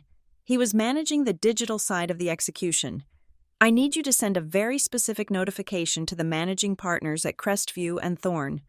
I told him that was the elite law firm where Meredith had just secured a high-stakes senior internship. She was so proud of that position.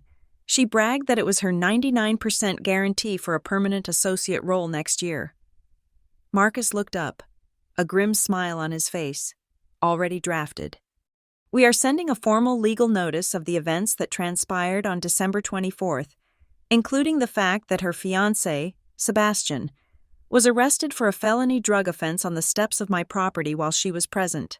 Most of these top-tier firms have a very strict morals clause for their interns. Once they see the police report, her career at that firm will be over before the New Year's ball drops. Excellent, I said. Now, let us talk about the money. I pulled up my banking app on the large screen in the living room. Sterling and I had held 3 joint accounts for over a decade. They were a relic from a time when I thought I was helping him rebuild his life after his first business failure. Over the years, I had funneled nearly $500,000 into those accounts. I watched as Sterling used that money to pay for Eleanor's country club fees and Tiffany's horse riding lessons. He thought those funds were a permanent gift. He was wrong.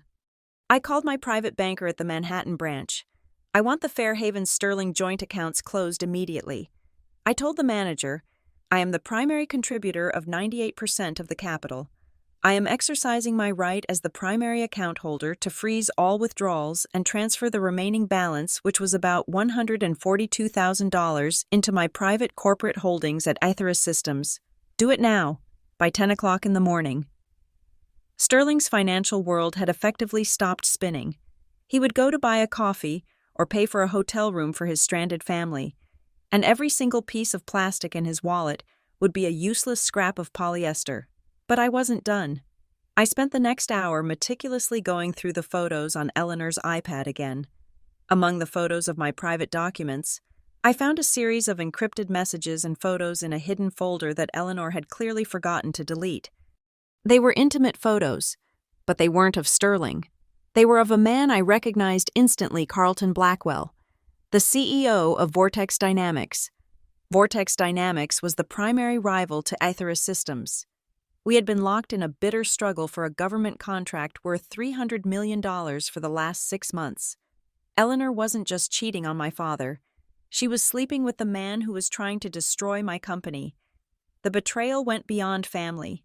It was corporate espionage. I felt a surge of cold, calculating adrenaline. This was the leverage I needed to end this once and for all. I didn't call Carlton Blackwell. That would be a waste of time. Instead, I searched my contacts for Victoria Blackwell, his wife.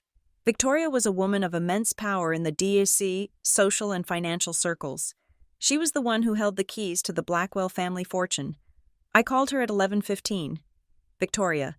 It's Gwendolyn Fairhaven. I said, I am sorry to bother you on a holiday, but I have come into possession of some information that I believe is vital to your family's interests.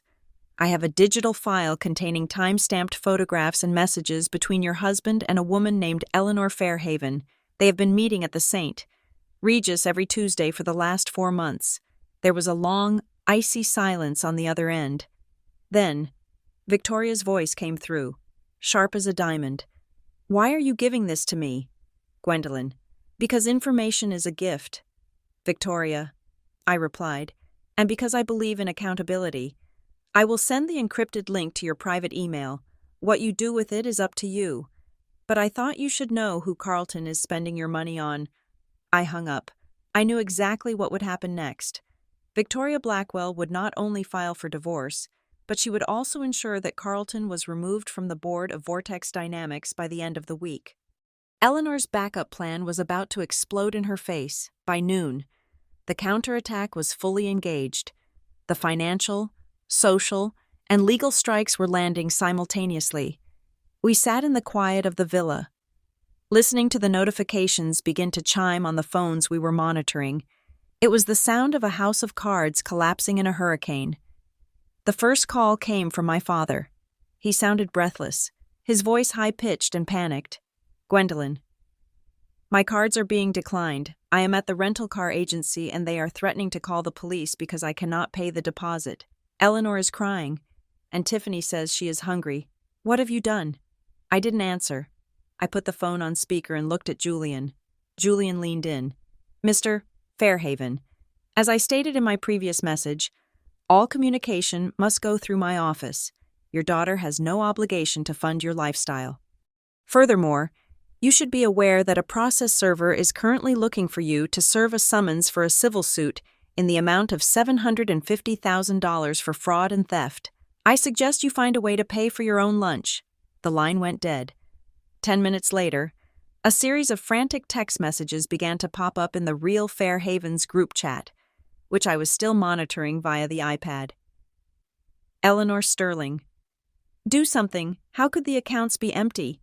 You told me you had that money under control, Sterling. I told you. You are the one who spent $60,000 on clothes this year. You are the one who told me Gwen wouldn't notice.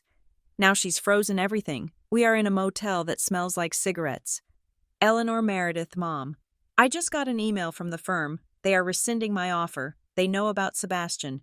How do they know? Gwendolyn must have told them. That bitch destroyed my life, Tiffany. I don't care about your job. Meredith. I need money. I can't even get a taxi to come get me, Dad. Tell Gwen you're sorry.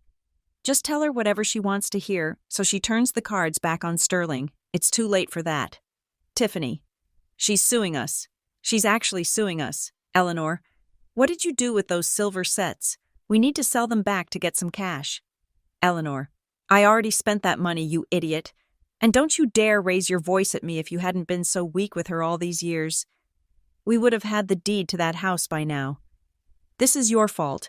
You are a failure of a father and a failure of a provider, Sterling, my fault. You were the one practicing her signature. You are the one who wanted to put her in a psych ward. I was just trying to keep you happy. It was a beautiful, savage downward spiral. The real family that had been so united in their contempt for me was now tearing each other apart in a desperate bid for survival. Their loyalty had been built on a foundation of my money, and without it, there was nothing left but a collection of selfish, terrified people. I watched the screen as the insults became more personal, more vicious. Eleanor accused Sterling of being a coward. Sterling accused Eleanor of being a gold digger who had ruined his reputation. Meredith was screaming at everyone for ruining her career. It was a chain reaction of destruction that no one could stop. Julian looked up from his monitors and gave me a curt nod. The civil filings are in the system. The criminal referral has been sent to the district attorney's office. The banks have confirmed the total transfer of funds. We have achieved total financial and legal asymmetry. Gwen, they have zero leverage. I walked to the fireplace and looked at the cold ashes. The storm outside had stopped, and the world was brilliant and still. For 30 years, I had been the one carrying the weight of their expectations. their failures, and their cruelty. I had been the one who felt the shame that belonged to them. No more. The shame was theirs now. The hunger was theirs. The fear was theirs. I had leveled their world to the ground not out of malice, but out of a necessity for truth. They wanted a life without me. They finally had it. They just didn't realize that a life without me meant a life without everything I had built for them. I am not just the host anymore. I thought, as I watched the sun set over the ridge, I am the architect of their consequences. Julian, I said, my voice steady and clear, make sure Silas finds that engagement ring by tomorrow. I want it back on my finger before I meet them in court. You got it. Gwen, he said, the first phase of the war was over. The checkmate had been delivered. Now, all that was left was to watch the pieces fall. And I was going to enjoy every single moment of the silence. The morning air in downtown Washington, D.C. was sharp enough to draw blood.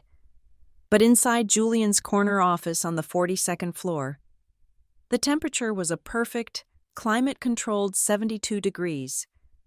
I sat in a high-backed leather chair, wearing a charcoal wool suit that had been hand-tailored for me 3 months ago.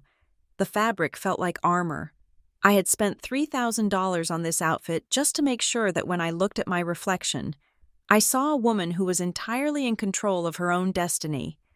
The door to the conference room opened, and Julian signaled for them to enter. It had been exactly 3 days since the night I spent days preparing for Xmas with my family. But when I arrived, the door chain was locked. In those 72 hours, the world had shifted on its axis. They looked like ghosts. Sterling, Eleanor, Meredith, and Tiffany shuffled into the room, looking as though they had spent the last 3 nights sleeping in the rusted-out Cadillac Escalade. They had eventually managed to tow from my ditch. Their clothes were wrinkled, their hair was matted, and the stench of desperation followed them like a physical cloud. Sebastian was noticeably absent, currently sitting in a holding cell in Ridgecrest, awaiting his bail hearing on felony possession charges. Gwendolyn, Eleanor whispered, and before I could even say a word, she collapsed to her knees on the expensive Persian rug. Tears began to stream down her face, carving tracks through the thick, smeared layers of her foundation. It was a masterpiece of a performance, the kind of melodramatic display that had kept my father under her thumb for 2 decades. Please, Gwen. It was all just a joke, she wailed, her hands clutching at the edge of the mahogany table. We were just playing a prank on you. We wanted to surprise you, and then things just got out of hand because of the stress of the storm. We are family. You cannot do this to us. You cannot let Julian file those papers I didn't move. I didn't even lean forward. I watched her for a long moment, feeling absolutely nothing. I looked at Meredith, who was staring at the floor, her face a mask of bitter resentment, and Tiffany, who looked like she was about to vomit.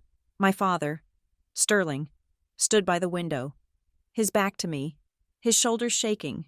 A joke. Eleanor, I asked, my voice as cold as the ice on the Ridgecrest peaks. Which part was the punchline? The part where you practiced my signature to steal $50,000 from my dividends, or the part where you discussed disposing of me like a stray dog once the house was in your name? Eleanor's sobbing stopped instantly. She looked up at me, her eyes wide and darting. What are you talking about? That is crazy talk. I didn't answer. I simply reached into my briefcase and pulled out a stack of high-resolution photographs. I fanned them out across the table like a deck of cards. They were screenshots from the group chat titled The Real Fair Havens. I had enlarged them so that every word, every timestamp, and every cruel emoji was visible from 5 feet away. Meredith's gasp echoed in the silent room. She finally looked up, her face turning a sickly shade of gray as she saw her own words staring back at her. Just let her spend all the money for this Christmas first. Then we will tonku her. You left your iPad under my sofa. Eleanor, I said, leaning forward just enough to look her directly in the eye. I didn't just find a prank. I found a criminal roadmap. I found the proof that you sold my mother's jewelry. I found the proof that you were sleeping with Carlton Blackwell to sabotage my company. And most importantly, I found the evidence of what you did to my mother's medication in her final months. Eleanor's mouth opened and closed, but no sound came out. She looked like a fish gasping for water on a hot dock. Julian cleared his throat, his voice cutting through the tension like a scalpel. "Here is how this is going to go," he said, sliding a thick legal document across the table. "We have already initiated the criminal referral with the district attorney. We have the forensic data from the iPad, the bank records showing the unauthorized transfers, and the testimony from the pawnbrokers where you sold the Fairhaven silver. You are looking at 10 years in a federal penitentiary for wire fraud, identity theft, and conspiracy. 10 years. Tiffany whimpered, finally breaking into a sob. However, Julian continued, "My client is prepared to offer you a way out of the criminal proceedings. It is a one-time offer, and it expires the moment you walk out that door. I took over, my voice steady and surgical. You will sign this document. In it, you formally waive any and all claims to any future inheritance from my father's estate or any trust connected to the Fairhaven name. You will sign over the titles of the 2 vehicles I currently fund.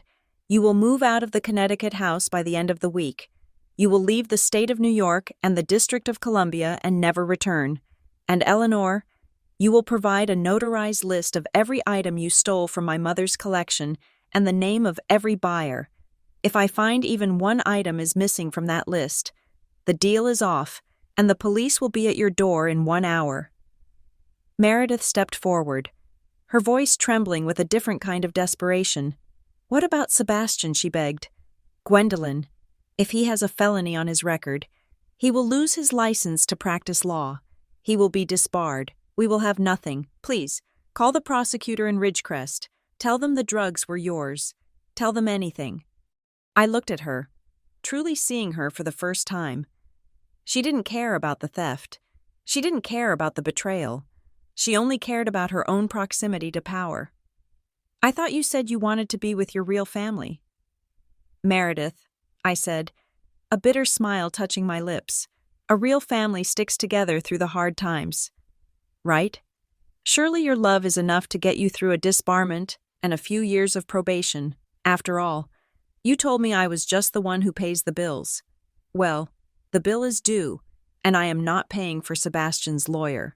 Sterling finally turned around. His eyes were hollow, his face a map of broken veins and shattered pride. "Gwen, please," he said, his voice a pathetic rasp. "I am your father. I made mistakes. Yes, I was weak, but you cannot leave us with nothing. You cannot turn us out onto the street. Think of the 98% of our lives that were happy. Think of the holidays before Eleanor." I stood up slowly, the movement drawing every eye in the room. "You want to talk about the 98%? Dad," I asked, "let us talk about the 100% of the truth."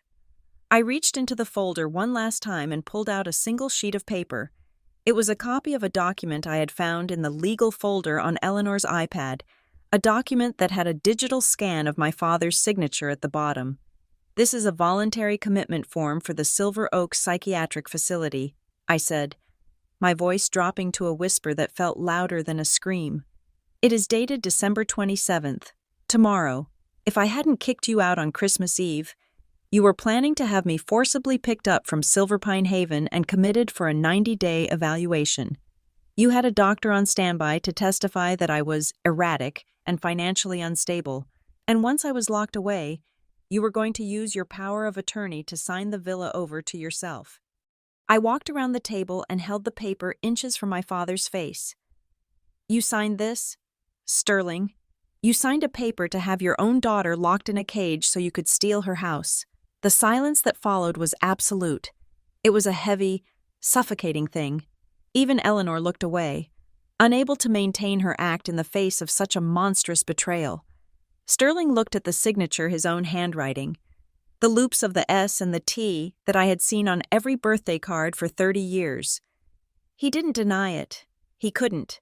He just closed his eyes and let out a long, shuddering breath. I didn't give him the satisfaction of a response. I sat back down and checked my watch. "You have 5 minutes to sign the self-expulsion papers." I said, "If you don't, Julian hits send on the digital filing to the district attorney. I don't care where you go. I don't care how you eat. I am officially done being the miracle that saves you from your own filth. Eleanor was the first to grab the pen. She signed her name with a frantic, jagged hand, her eyes already looking toward the door. She was a survivor, a parasite already looking for a new host. Meredith and Tiffany followed, their signatures blurred by tears of self-pity. Finally, the pen was handed to my father. He held it for a long time, the plastic clicking against his wedding ring. He looked at me, hoping for one last spark of the daughter who would always forgive him. He found nothing but the cold, gray eyes of the woman he had tried to bury alive. He signed it. Julian gathered the papers, checking each signature with a clinical eye. Everything is in order, he said. You have until 5 o'clock on Friday to vacate the Connecticut property. A security team will be there to escort you out. Any items left behind will be considered abandoned and will be destroyed. They stood up and began to shuffle out of the room, a line of broken, defeated people. They didn't look back. They didn't say goodbye. They left with the same undignified silence that they had brought into the room, as the door clicked shut behind them. I felt a strange sensation. It wasn't joy. It wasn't even relief. It was a profound sense of lightness, as if a mountain had finally been lifted off my chest. Julian looked at me and offered a small, rare smile. That was the most effective deposition I have ever seen, and we weren't even in court. I walked over to the window and looked out at the city. The sun was reflecting off the glass towers of the Capitol, and the streets below were bustling with people who were starting their new year. I am 34 years old, I said to the glass, and for the first time in my life, I don't owe anyone anything. Julian stood up and began packing his monitors. So, what is the next move? Gwen, you have a billion-dollar company to run and a mountain villa that needs a new host for New Year's Eve. I think I'm going to stay in D.C. For a while, I said, I want to be around people who know how to keep their word. And Julian, yeah, call Silas. Tell him I want my mother's ring by tonight. I want to be wearing it when I start my new life. I spent days preparing for Christmas with my family, but when I arrived, the door chain was locked. They thought that chain was meant to keep me out. They never realized it was the only thing holding me back. Now, the chain was broken, and for the first time, I was truly, beautifully, dangerously free. The sale of Silverpine Haven closed on a Tuesday morning in late February, and I didn't even show up for the signing. I authorized Julian to handle the final walkthrough and the transfer of the deed. I didn't want to step foot inside those cedar-clad walls ever again. To the world, it was an $8,500,000 masterpiece of modern architecture, but to me, it was a museum of betrayal. The smell of the mountain air and the memory of that steel chain were things I needed to purge from my system. When the wire transfer hit my account, I didn't feel a surge of wealth. I felt a surge of freedom. Every cent of the profit, totaling nearly $3 million after the mortgage was cleared and the taxes were settled, was immediately moved into a separate, locked endowment. I founded the Vivian Fairhaven Legacy Fund exactly 1 month later. It was named after my mother, the woman whose name Eleanor had tried to erase and whose life Sterling had allowed to be diminished. The mission was simple and surgical. We provided 100% full-ride scholarships, housing stipends, and legal advocacy for young women who had been financially abandoned or exploited by their families. I wanted to find the girls who were being told they were the strong ones just so their parents could steal their college funds. During the first round of applications, we selected 12 young women. As I sat in the boardroom and read their stories, I realized that my own pain had become the capital for their salvation.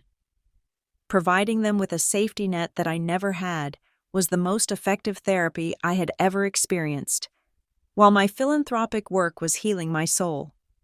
My professional life was becoming a juggernaut. The information I had handed to Victoria Blackwell acted like a precision-guided missile. The scandal of Carlton Blackwell's affair with Eleanor, combined with the evidence of his attempted corporate espionage against Aethirus Systems, sent the stock of Vortex Dynamics into a vertical dive within 2 weeks. Carlton was forced out by his own board of directors, and Victoria filed for a divorce that stripped him of 45% of his personal holdings. Vortex Dynamics was hemorrhaging value, their market cap dropping by nearly $700 million in a single quarter. I didn't wait for them to recover. I coordinated with Marcus and Julian to launch a hostile takeover bid. We moved with the speed and silence of a midnight tide. By the time the dust settled in May, Aethirus Systems had acquired Vortex Dynamics for 60 cents on the dollar. I was no longer just a successful tech executive. I was the CEO of the largest integrated systems firm on the East Coast. I stood in the former office of Carlton Blackwell, looking at the city skyline, and realized that the man who had conspired with my stepmother to ruin me was now out of a job, out of a marriage, and out of options. The fallout for my biological family was equally absolute, though far less dignified. Meredith and Sebastian's golden couple status disintegrated within weeks of the Christmas disaster. Once the legal notice reached Sebastian's firm about the felony drug charges, he was terminated with cause. His disbarment proceedings began shortly after.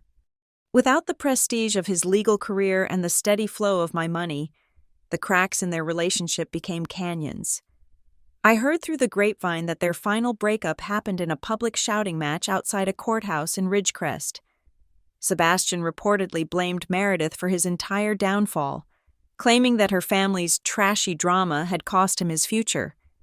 He didn't realize that his own greed and arrogance were the true culprits.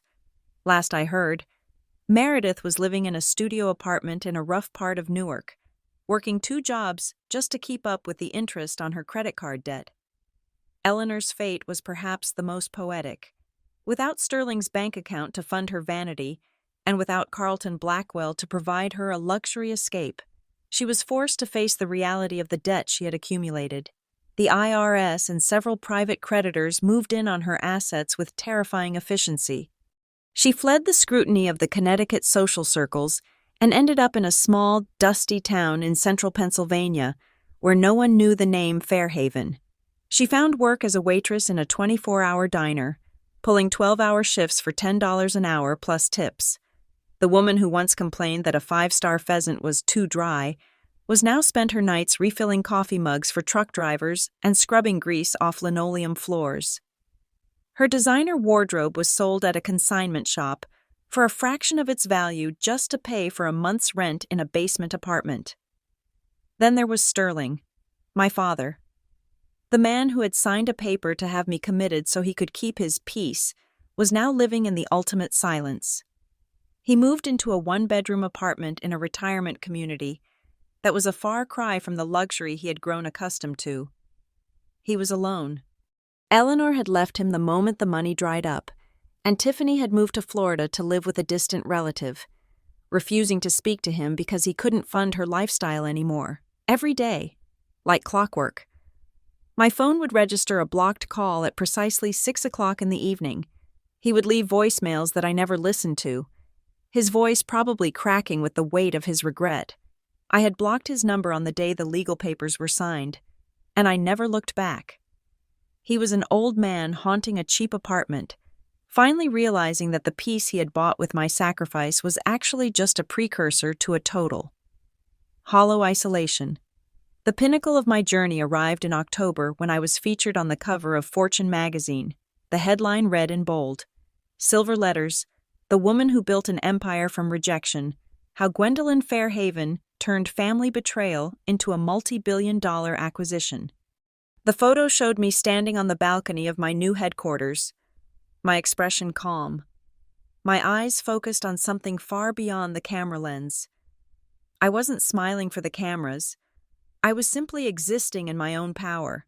That magazine sat on every newsstand in the country, and I knew that somewhere, in a diner in Pennsylvania or a studio in Newark. They were seeing it. They were seeing the outsider they tried to discard becoming the center of the world.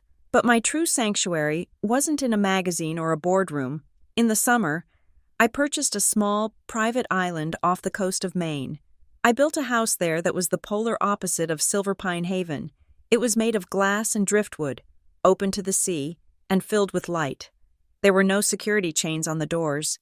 There was only a state-of-the-art biometric system that recognized only 5 sets of fingerprints mine: Julian's, Seraphina's, Marcus's, and Silas's.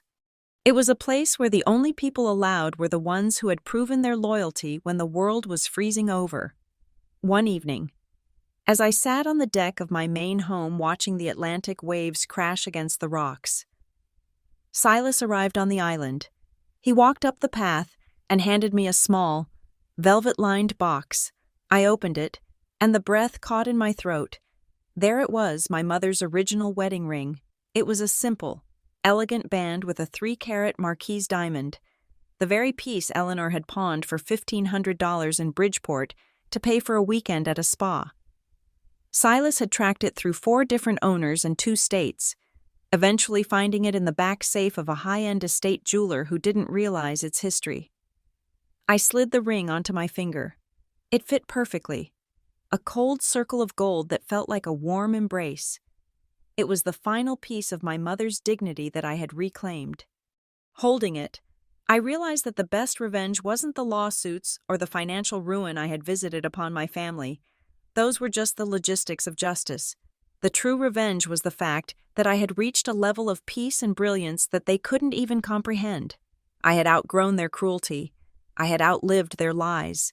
I was living a life so vibrant and so authentic that their shadows could never touch me again. I looked at the ring, then out at the horizon where the sun was setting in a blaze of violet and orange. I had lost the family I thought I had, but in the process, I had found the woman I was always meant to be. I was Gwendolyn Fairhaven, and I was no longer waiting for anyone to open the door. I had built my own world, and the view from the top was breathtaking. The ghosts of that Christmas night were gone, replaced by the steady, rhythmic pulse of a life that was entirely mine. I took a deep breath of the salt air, feeling the weight of the gold on my finger and the strength in my soul. The rise from the ashes was complete. I wasn't just a survivor anymore. I was the architect of a new destiny, and for the first time in 34 years, the only person I had to answer to was myself. Exactly 365 days have passed since I stood on a frozen porch in Ridgecrest, staring at a silver security chain that signaled the end of my life as a victim. Tonight, the setting is different. I am sitting in my new home on the coast of Maine, a house built of glass and cedar that seems to grow directly out of the salt-sprayed rocks. Outside, the Atlantic Ocean is a restless, churning expanse of dark ink under a starless Christmas Eve sky. Inside, the air is thick with the scent of real balsam and the quiet, crackling rhythm of a fire that I built with my own hands. There are no heavy oak doors here designed to hide secrets. Everything is open, transparent, and calm.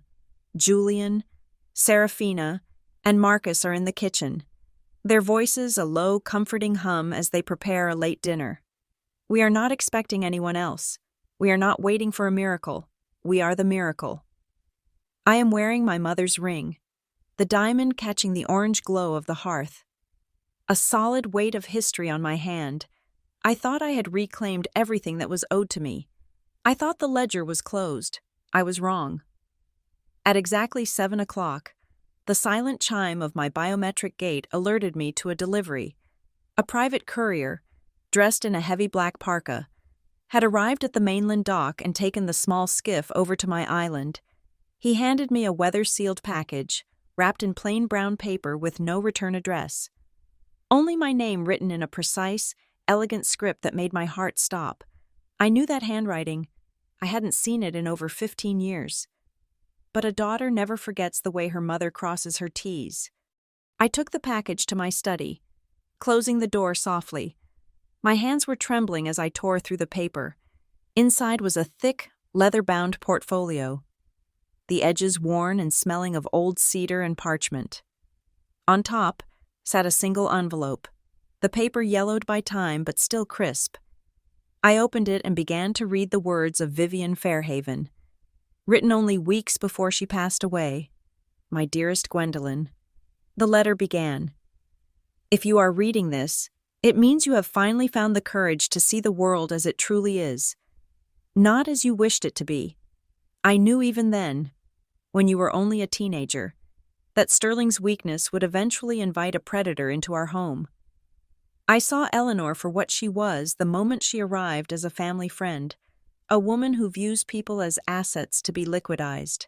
I knew your father would choose the path of least resistance, and I knew that you, my brilliant, resilient girl, would be the one he expected to carry the burden.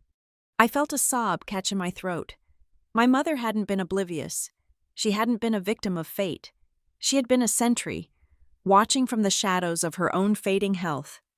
The letter continued, I could not stop what was coming while I was alive, but I could ensure that your strength was rewarded. I established the Silver Pine Trust 2 decades ago, funded by the life insurance policy your grandfather left for me and the private investments I kept hidden from your father's failing business ventures. At the time of my death, it was worth nearly $2 million, but there was a condition. Gwen, a very specific, very difficult condition. I turned the page, my eyes blurring with tears. The trust was locked behind a behavioral trigger.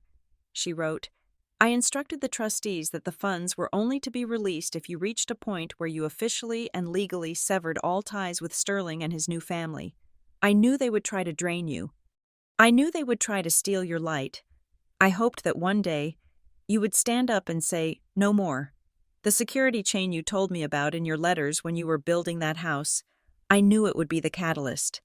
I knew that one day they would push you too far, and you would have to choose between your dignity and your delusions. I gasped, the realization hitting me like a physical wave. The trust was not just a gift, it was a reward for self-respect. Vivian's letter concluded with a final, staggering revelation if you had continued to forgive them. If you had allowed them to take that villa and turn you into their servant, the trust would have automatically dissolved on your 35th birthday, and the entire balance would have been donated to charity. I didn't want to fund your oppression, Gwen. I wanted to fund your freedom, because you chose yourself, because you fought for your own house and your own name. You have passed the final test.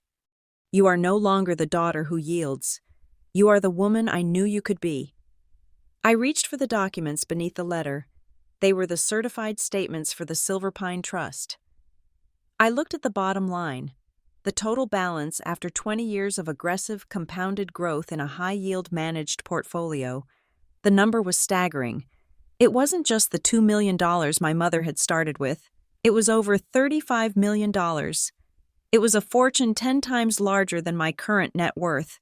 It was enough money to buy and sell every person who had ever doubted me. It was a level of power that Eleanor could only dream of in her wildest, most greedy fantasies. I sat there in the silence of my study, the letter clutched to my chest, and I laughed. I laughed until I cried. And then I cried until I felt empty. For a whole year. I thought I had won because I had taken back my house and destroyed their reputations. I thought I had won because I had saved myself. But the truth was even more beautiful. My mother had been fighting for me from the grave for 2 decades. She had built a fortress for me that was invisible until I was strong enough to walk through the gates. The door to my study opened a crack, and Julian stepped in, holding 2 glasses of wine. Gwen, everything okay? You've been in here for an hour. I looked up at him, the tears still wet on my cheeks, and I smiled. It was a smile of pure, unadulterated triumph. I handed him the letter and the trust documents. Julian read them in silence, his eyes widening as he reached the final balance. Gwen, he whispered, his voice full of awe, this changes everything. This isn't just a win. This is a total, absolute victory. With this kind of capital, you could launch 3 new firms. You could change the entire landscape of the industry. I stood up and walked over to the fireplace in my study. I looked at the leather portfolio, the old insurance papers, and the detailed breakdown of the millions of dollars that were now mine to command. Then, I did something that made Julian gasp. I tossed the entire portfolio into the fire. Gwen, what are you doing? He shouted, reaching for the tongs. I stopped him with a hand on his arm. I don't need the money to know who I am. Julian, I said, my voice sounding like a bell in the quiet room. The lawyer already has the digital copies of the trust. The money will be transferred regardless of whether these papers exist. But I don't want to keep these as a trophy. I don't want to look at them and be reminded of the test. I watched as the flames began to lick at the edges of the leather, the ancient documents curling and turning to black ash. I took the letter from my mother and tucked it into my silk robe, close to my heart. That was the only thing that mattered. The lesson was the treasure, not the bank account.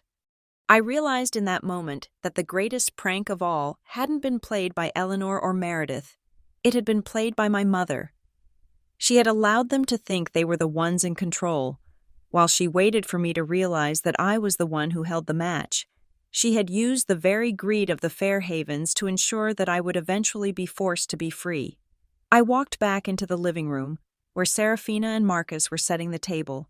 The floor-to-ceiling windows showed the white foam of the ocean crashing against the cliffs, a wild and beautiful landscape that didn't need a single lock. We sat down to a dinner of fresh seafood and laughter, and for the first time in my life, I didn't feel the need to check the door. I spent days preparing for Christmas with my family, but when I arrived, the door chain was locked. I used to think that was the worst night of my life. Now, I realize it was the best.